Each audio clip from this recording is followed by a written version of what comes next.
Hello,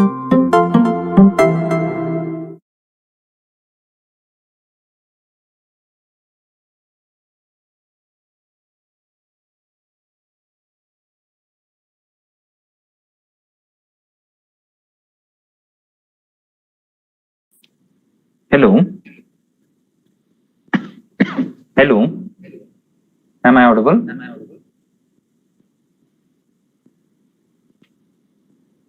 Okay. Uh,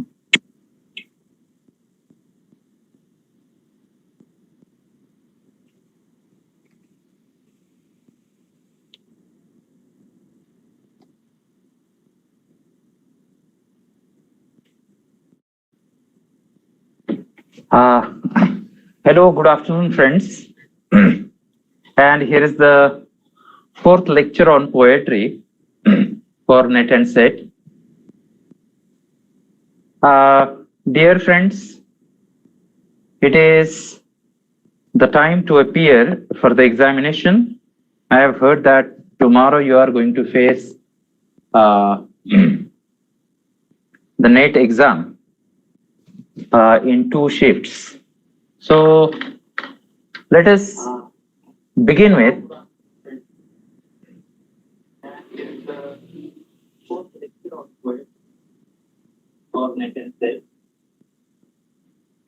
Yes, hope I am audible. It is the time to appear for the examination. I have heard that tomorrow you are going to face uh, the NET exam in two shifts. So,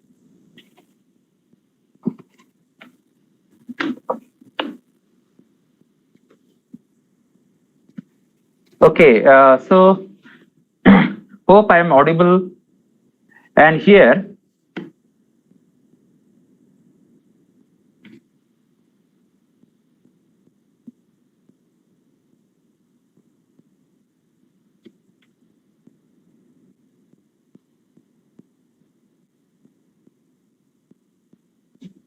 okay, sir, I think the slides are being visible now. Hello, hello.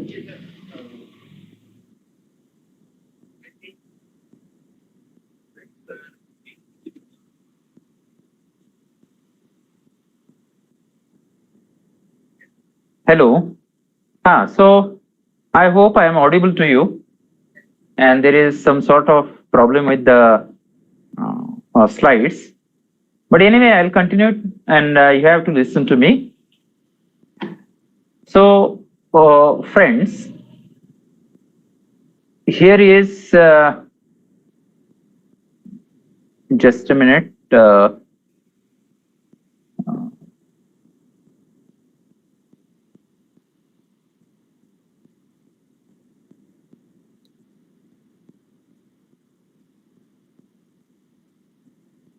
Rajiv Vijay Sharma call कर लो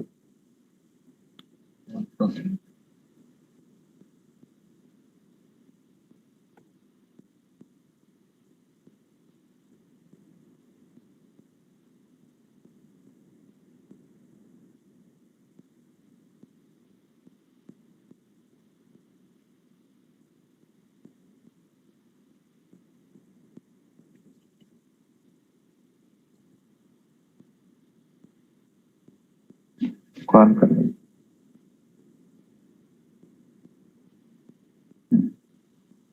करू का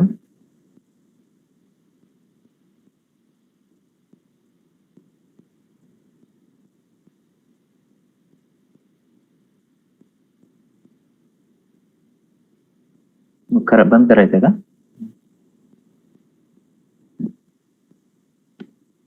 call करू ते बंद होईल का?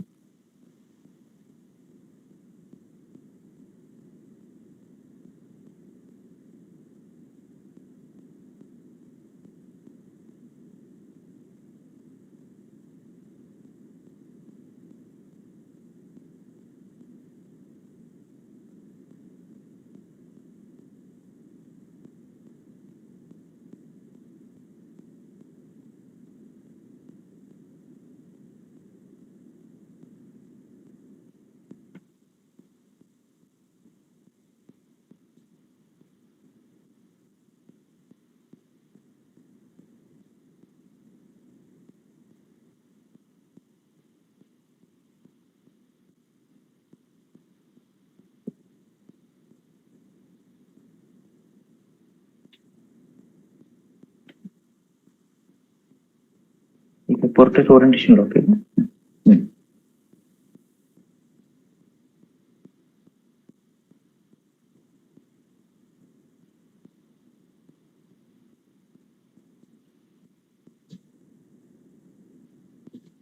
Okay, hope it is visible.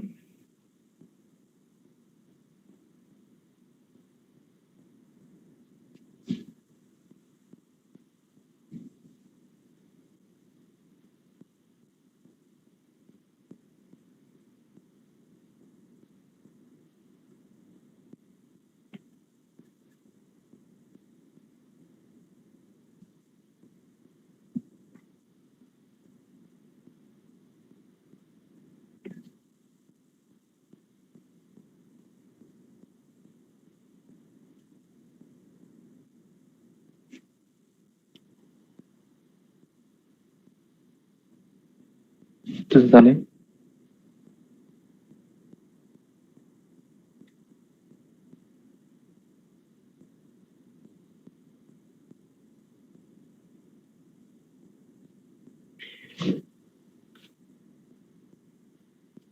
Hello.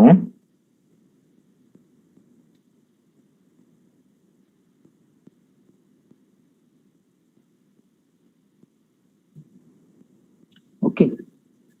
Hello. Hope I am audible to you.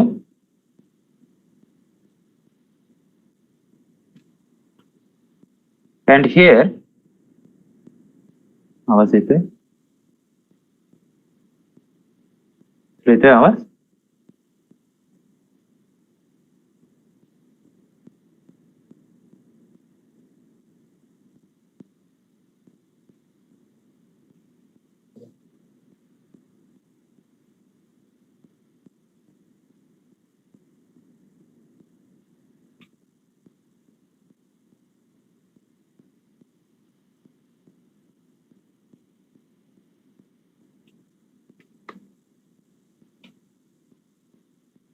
Hello.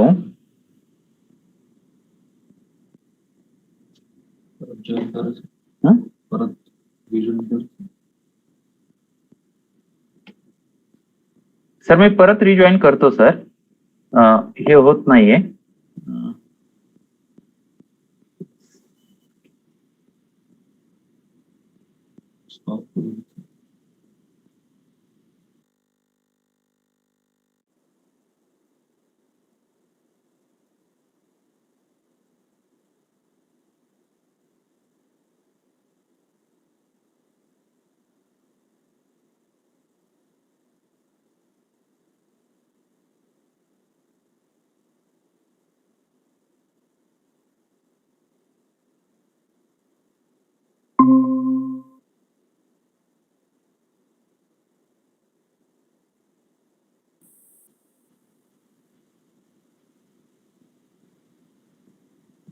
Hello.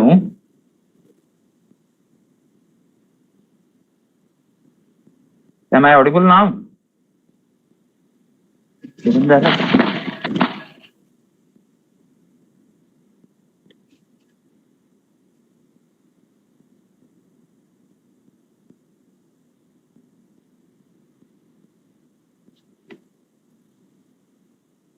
Again, I am joining. There is a network issue.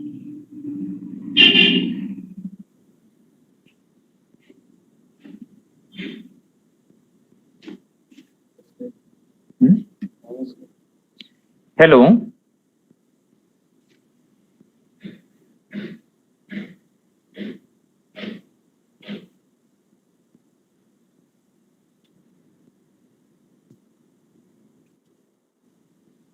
Am I audible now?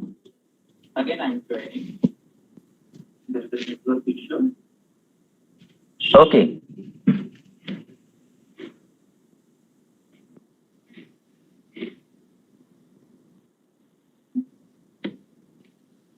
Hello.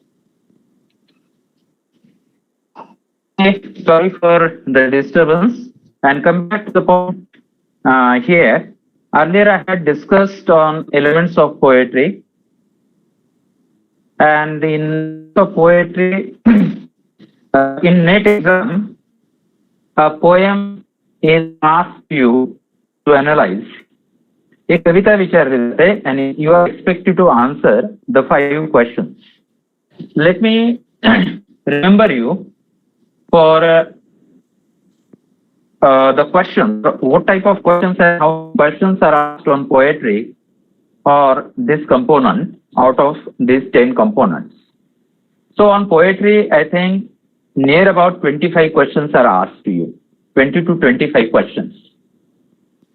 And these 20 to 25 questions, which are based on various ways, but particularly a poem is given to you, and generally the questions are asked on lexical and thematic dimensions, diction, the use of words, phrases, and the choice of language, choice of words. So the diction, rhetorical figures, figures of speech, what do we call? Maybe comparison, simile, metaphor, paradox, irony, and so on, personification, so on. And theme, there is a theme, the poet wants to say something, that is the message he or she wants to convey. So the second point, visual dimensions, the stanza formats, there is a music in a word, music in a patterns, stanza patterns as well. So either it is a concrete poem or not, which is visualizing, which appears to our senses in a form. For example, the poem Easter Wings, or there are so many poems. The third point, that is rhythmic or acoustic dimensions, which considers rhyme, rhythm, meter, onomatopoeia, and all this. Now come back to the example. The examples are given to you in the NET exam paper. And this NET exam paper, you are expected to answer the questions given below a poem. A text is given to you. So a good reader generally comes across, किंवा एक generally चांगल्या वाचकाला माहिती असेल अशा स्वरूपाची कविता असते. Generally it is known by good reader. So here is an example, and what types of questions would be asked to you, that is important.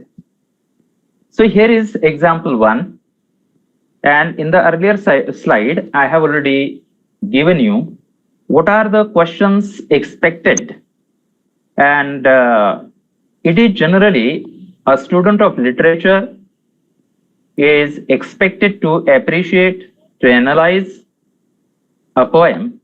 That is expected, because in the syllabus you will find poetry, novel, drama, short story, non-fictional prose, and then criticism, literary theories, and so on. So here is an example. My intention is to let you know what kind of poem is generally given to you. It is not so difficult. Here is a poem. I'll read and we'll go to the questions and the types of questions. Okay. The Unquiet Love. It is an anonymous poem. The writer or the author, the poet, is not known. So I'll read the poem and we'll go to the questions. The wind doth blow today, my love, and a few small drops of rain. I never had but one true love. In cold grave she was lain. I'll do as much for my true love as any young man may. I'll sit and mourn all at her grave for a 12-month and a day. The 12-month and a day being up, the dead began to speak.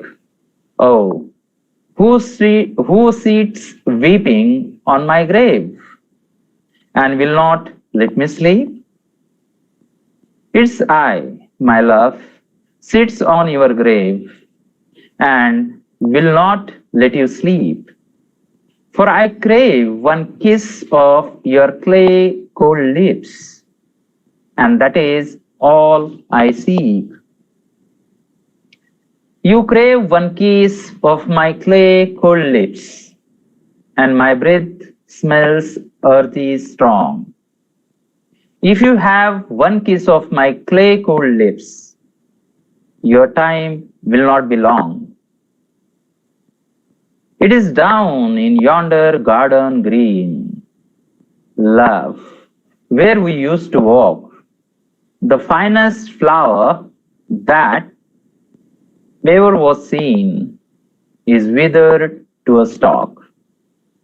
The stalk is withered dry, my love. So we our hearts decay. So make yourself content, my love, till God calls you away. So this is a poem, and if you go back to the poem, certain indications are there. The indications you will find the inverted commas and all these. So what is the poem? The first 7 stanzas are there, and the title itself is Unquiet Grave. So the wind doth blow today. Now see, it is a ballad kind of poem. We find the punctuation marks, the quotation marks, which shows you that it is a kind of poem in dialogue. Actually, it is a ballad form. It is in a ballad form. And the speaker of the poem is not one. There is an interaction between the dead girl and the lover, her lover. She is no more. She is in the grave. 1 year is already over, and the lover comes to see the dead girl. He mourns over the grave of his beloved. So the speaker of the poem, who is the speaker of the poem? Here, the speaker of the poem is the man and the girl, and you will find the inverted commas, the quotation marks, and it is a kind of interaction which takes place between these two, the man and the girl. So when we see, it is what kind of stanza forms, as in elements of poetry, we have seen the visually we see there is a stanza form. 4-line stanza is there. Of course, it is a ballad stanza, it is a ballad poem, it is a narrative poem, and in a ballad, there is a story, there is a narration, it is a narrative poem, there is a story. The ballad, popular ballad, folk ballad, and you will find there are certain characteristics of ballad. Ballad is a narrative poem. In a certain or in a particular stanza forms, there is a music, and of course there is a rhyme scheme as well. So the stanza form of the poem approximates to the ballad stanza. Here my intention is that a poem is given to you in your question paper. You are expected to analyze. The questions would be asked on diction. The questions would be asked on rhetorical figures. The questions will be asked on stanza forms, theme. So earlier, whatever I have discussed in the elements of poetry, you have the questions based on these. Okay. Now here the stanza form is a ballad stanza form. So, and what kind of the language of the poem is?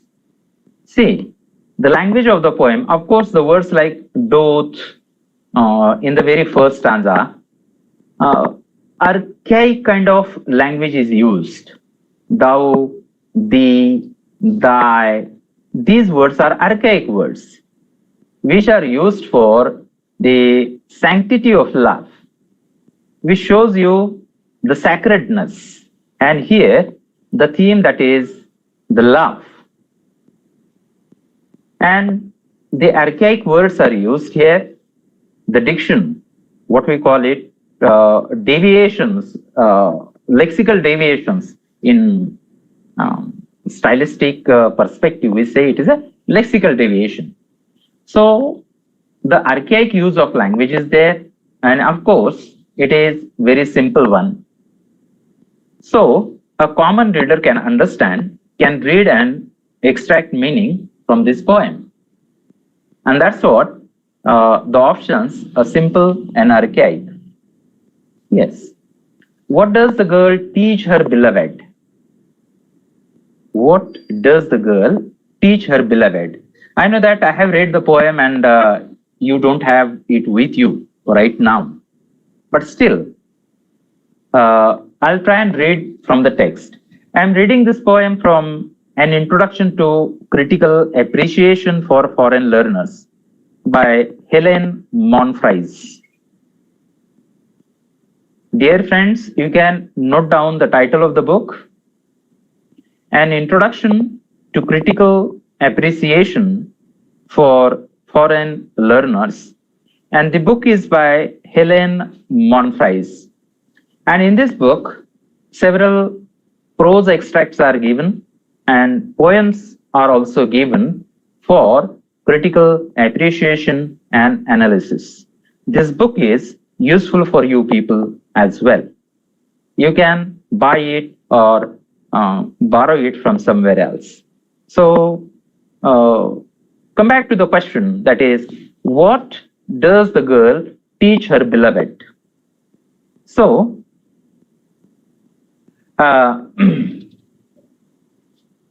in the fifth stanza, what does the girl say? You crave one kiss of my clay cold lips, but my breath smells earthy strong. If you have one kiss of my clay cold lips, your time will not be long. So she teaches him, it is down in yonder garden green, love, where we used to walk, the finest flower that before was seen is withered to a stalk. So the girl appeals to her beloved, her lover, that she is dead and only he can meet her after his death. And that is what she urges to her lover, that to be realistic and patient, after death, definitely they will meet. So now the question is about the metrical pattern of each stanza comprises. So of course there is a ballad stanza. The first question you have seen, the earlier question, you came across the ballad stanza. Sometimes you will be asked such questions in general as well, that the metrical pattern of each stanza. I'll read the first stanza and you will find a clue for it. Okay. The wind doth blow today, my love, and a few small drops of rain. I never had but one true love. In cool grave she was lain. So the metrical pattern of each stanza comprises here the first and third stanza. The first and third verse lines are iambic tetrameter. Iambic, that means the unstressed stressed, the pattern of the food on the basis of stressed and unstressed syllables. So in each iambic, the iamb, that means unstressed stress, it is the pattern, and tetra, that means four. So the first and third line has iambic tetrameter, while the second and the fourth lines are iambic trimeter, and that is the answer. Okay. So here other options are also given to you. But while you study for NET, you have to read other options as well. Here, what seems not true about the poem? So of course it is a narrative poem. And what is not true? Sometimes the questions are asked to you, not. In your question paper, you will find not in the question. Maybe the questions not related to poetry, but generally it is to make you confused or but we have to concentrate if not is there in question. Okay, so here is the question. What seems not true about the poem? So what is not true about the poem? So it is a narrative poem. It is true. It is a poem in dialogue. Of course, it is true. And while the poem is given, the text is given to you, the punctuation marks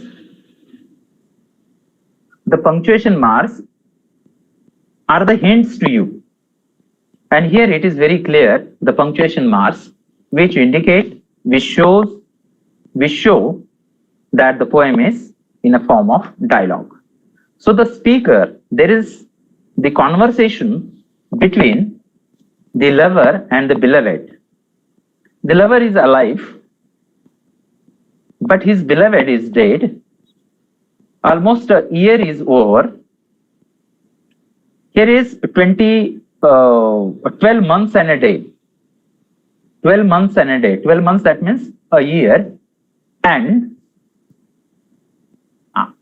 almost the beloved is dead and 1 year is already over. He comes to meet his beloved. Now she is in a grave. She is no more. 1 year is over. And the dialogues, you get the idea from the punctuation marks. So the poem is in a dialogue. It carries unique stanza pattern. Of course, it carries unique stanza pattern, that is the ballad stanza. And then the repetition is not rhythmic and contributory to the theme. So here, the repetition of what? Repetition of certain words, repetition of certain phrases, and which contribute to the music, to the rhythm, to the rhyme of the poem. And that is what D, the option which is not true. It is one of the characteristics of ballad poem, a ballad. So what are repeated? Just like my true love, then clay cold lips. Clay cold lips are repeated 3 times. And of course, it is about death. The poem is about death. So sometimes the questions are asked, giving you not. So concentrate on that one. 3 or 4 questions appear in this way. Yes. Now, what does the phrase cold grave refer to? It is a question on diction.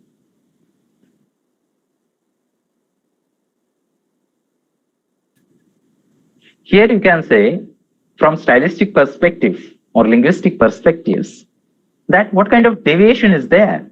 It is a lexical deviation, you can say. It is a cold grave.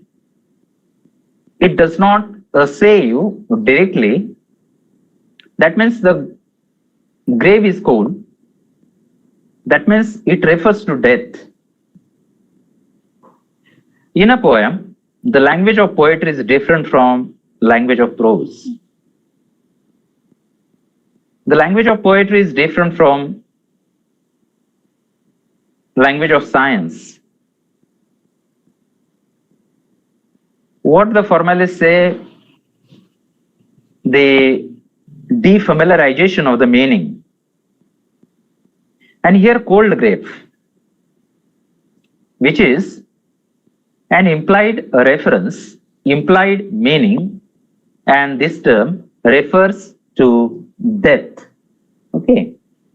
So, yes. And now, the questions sometimes are asked. The concept of death is referred through the phrases. So, the poem, the whole text is with you. And in your question paper, you will find there is a poem on every page, and one or two questions are asked to you. Of course, it is online screen, the poem will appear on. But here the question, come back to the point, and that is the question. The concept of death is referred through the phrases. So these are the phrases which are used or employed, or the poet has chosen for the need of the text or the poem. So cold grave, it refers to death. Clay, cold lips. The lover wants the kiss from his beloved, who is no more.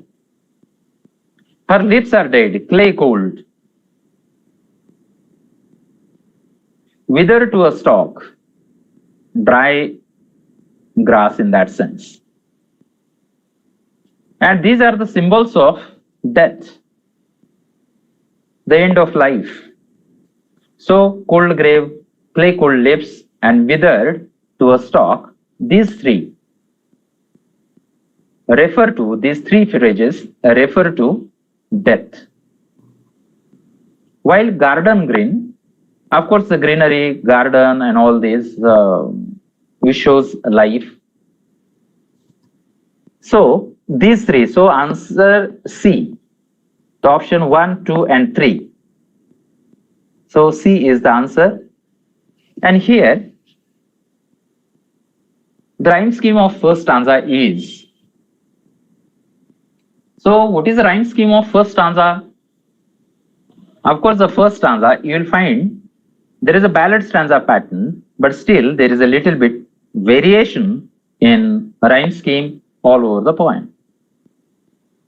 But the first stanza, which is rhymed as AB, AB. So B is the answer. And here I'll read the poem, first stanza.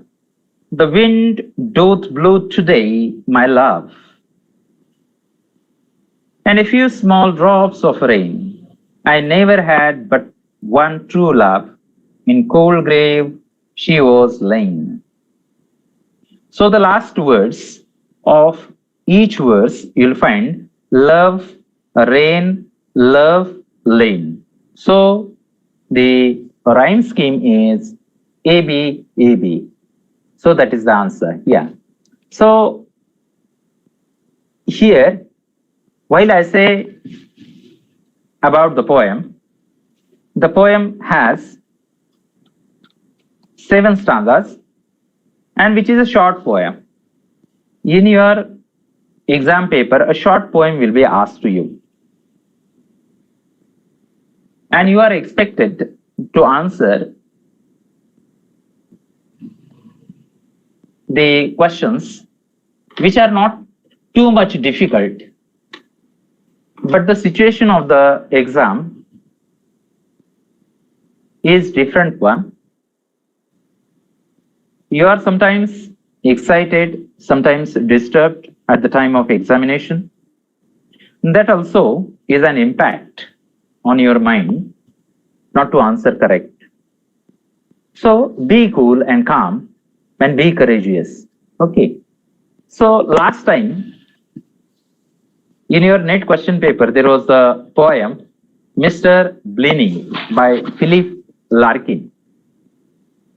My intention is to make you understand what kind of questions would be asked, the patterns of the questions would be there, and we have to imagine if there is a poem, what are the expected questions, or what would be the expected questions, so that we can get the idea of the questions as well. Our reading of poem is intentional. We read a poem for appreciation. We read a poem for critical analysis. We read a poem for answering the questions. So here is the intention that the student, either the student gets the idea of the questions, or is he able to appreciate a poem. So this ability of literary competence, which is uh, assessed through by giving you a prose extract and a poem. So this kind of comprehension, literary comprehension, which is assessed, and literary competence is assessed here. Come back to the point, and last time there was the poem Mr. Blenny, and it is by Philip Larkin, and the questions you will find. The poem Mr. Blenny is written in a dash form. What kind of form of the poem is? Of course, it is a dramatic monologue. That kind of poem is dramatic. When we say it is a dramatic, the elements of drama are there in that particular poetic form. Mr. Blenny was the dash of the house. He was a tenant of the house. Then the poem Mr. Blenny deals with the portrait of his. So the tenant was there, the man, who is an ordinary one, and the title of the poem is Mr. Blenny. And the poem is about Blenny. The speaker talks about Blenny, how was there. In the third stanza, third line, they refer to. So here, the pronoun refers to what? It is in the context of the complete poem. According to the speaker, Mr. Blenny was dash. So, how simple questions are asked. But the students generally carry a kind of burden. And this kind of burden that causes of the students that they may go wrong. So don't disturb yourself. Be calm and quiet. Read the poem once or twice and then answer. You have to read the questions as well. Okay. Not necessary in a stretch you have to answer all the questions. So you have to develop your own strategies. Because of each individual student has his own problems, has own capacities, and he knows how to overcome on these problems. Here, for your analysis, I'll give the examples, one or two. Here is the poem, example 2 by Break. The poem is by Lord Alfred Tennyson. It is a Victorian poem, you can say, and how the poem is.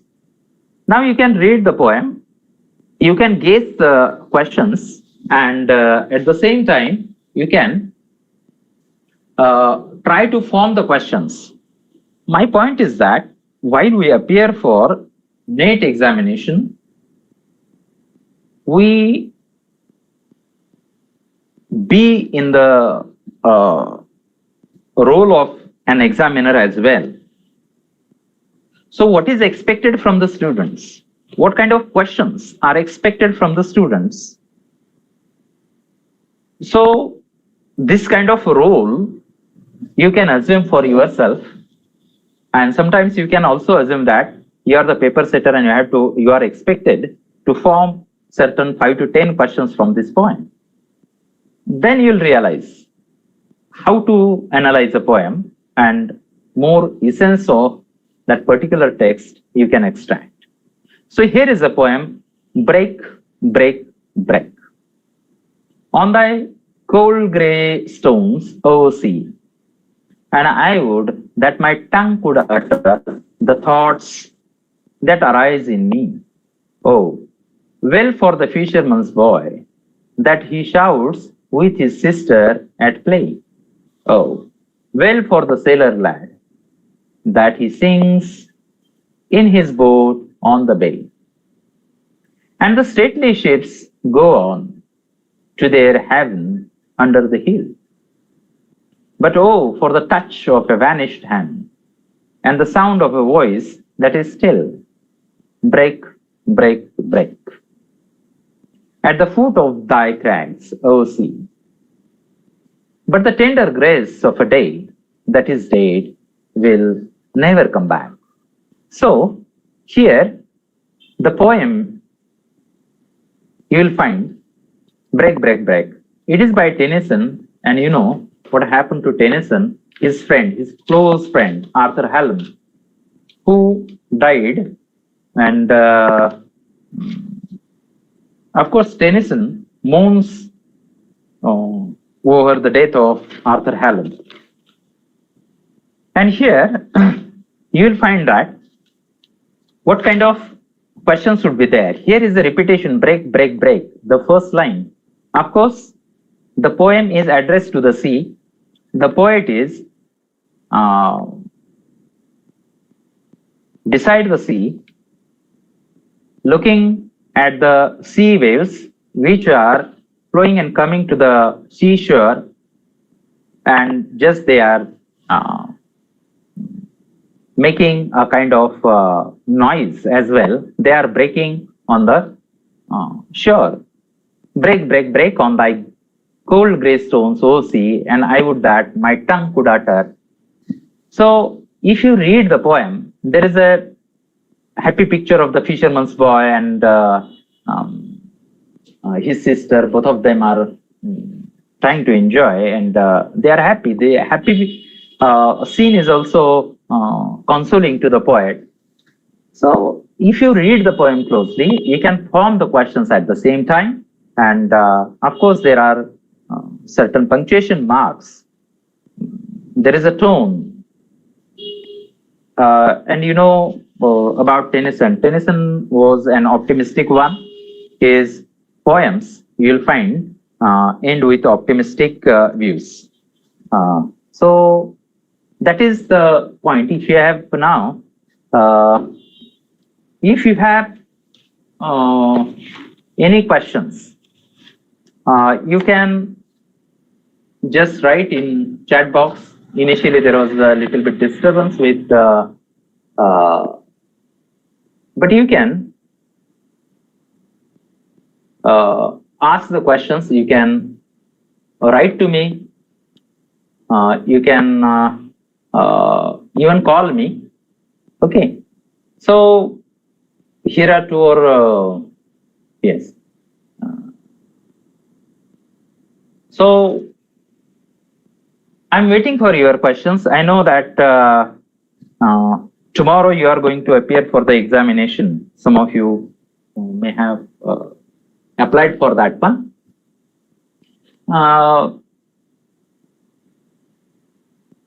Here my point is that read the poem closely, read the questions given, and even you have to answer them properly. Don't be hurry. In your excitement, students just mark the incorrect option, though they know the correct answer. So time management is important. And then yes, any questions if you have. There is, of course, the comment by somebody. Yes, Santosh Vattamwar.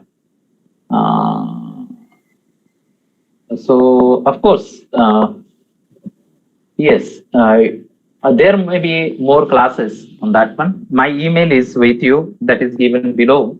And even you can write in the chat box. Yes, if you have any doubt, any cooperation from me, if you need, you can write to me as well. You can call me. The discussion is open-ended. Of course, I have taken only the example, and I have already cited the book, An Introduction to Critical Appreciation for Foreign Learners by Helen Monfils. And see, about 20 to 25 questions are on poetry. Sometimes the what I say the questions related to poetry. Maybe somebody comments on something else, and the questions we find. So for next lecture, I'll